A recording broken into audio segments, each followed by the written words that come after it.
Mais pas bien, paisible, à la fraîche, décontracté du... Oups, un moment d'égarement. Après le gendarme à Saint-Tropez ou le gendarme et les gendarmettes, il me semble qu'un nouvel épisode de la fameuse série tenue par le célèbre Louis de Funès ne serait pas du luxe. T'as une idée pour un nouvel opus à la hauteur des précédents, Laurent ? Pas sûr.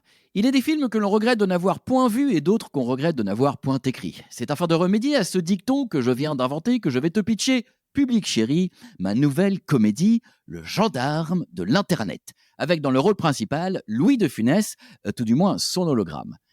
Le gendarme de l'Internet raconte comment un groupe de politiciens zélés et techniquement incompétents se mettent en ordre de bataille afin d'essayer de casser Internet et de préserver ainsi les revenus de l'industrie du loisir, un lobby puissant constitué de producteurs de cinéma, de maisons de disques et de groupes médias. L'histoire se déroule au tout début du XXIe siècle. Le peuple de France est enivré depuis peu par une invention révolutionnaire, l'Internet.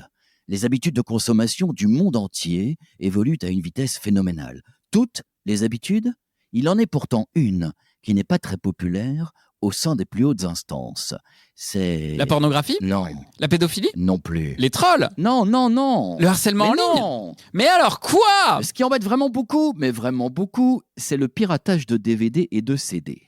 Parce qu'Internet permet de copier facilement des œuvres artistiques sans les payer, donc de les voler. Prenant comme prétexte la défense des droits d'auteur, le gouvernement français crée le gendarme de l'Internet et l'appelle Adopi parce que Starsky s'était déjà pris.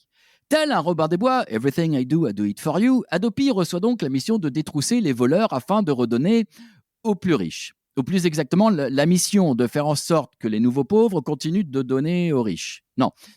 En fait, la mission, c'est de protéger les artistes troubadours qui se font déjà voler par les producteurs. Non, c'est pas ça non plus. Oh, c'est compliqué, ce film. Ouh, et bien avec tout ça, j'ai l'impression qu'on est plus face à Robin des Rois que Robin des Bois, à moins que ce ne soit Robin des Lois. Oui, alors, les seigneurs de l'époque créent une loi, enfin deux lois, Adopi 1 et Adopi 2, parce que Shérif Fais-moi peur s'était déjà pris, qui s'appuie sur une loi précédente, DATSI, parce que Starsky s'était toujours pris. Loi qui punissait déjà le piratage. Alors, ça prend des années, des débats, des votes de députés qui vont pas à l'Assemblée, des millions d'euros, et enfin, oh, alléluia, Adopi est là. Hein. Appliquant le dicton populaire qui vole un œuf, vole un bœuf, mais surtout qui vole un œuf se fait couper la main, Adopi sectionne la main des méchants pirates de contenu de divertissement en leur coupant leur accès à l'Internet. Et paf, dit Louis de Funès, Adopi. Pas de bras, pas de chocolat, plus d'Internet, plus de pirates. La logique est implacable. Non. Chez les ministres, on se frotte les mains, on est persuadé qu'un voleur de films privé d'Internet va acheter des DVD. Les fournisseurs d'accès à Internet, eux, font la gueule. Ils vont devoir dépenser tout leur or pour dénoncer les délits. Quant aux internautes qui s'adonnent au pire tout pire, ils se délectent du spectacle désolant proposé par des individus n'ayant pas la moindre compréhension de l'enjeu.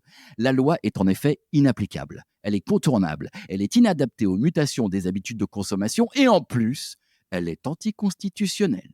Se basant sur 2 articles de la déclaration de 1789, le Conseil constitutionnel déclare en effet qu'il est contraire à la Constitution de couper Internet. En revanche, couper des têtes, mais bon, c'est une autre histoire. Comme quoi, on était au point sur Internet en 1789.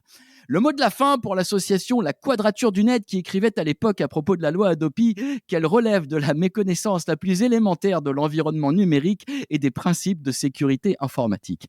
Ouch, ça pique. French Tech, esprit critique pour Tech Éthique. Merci Laurent.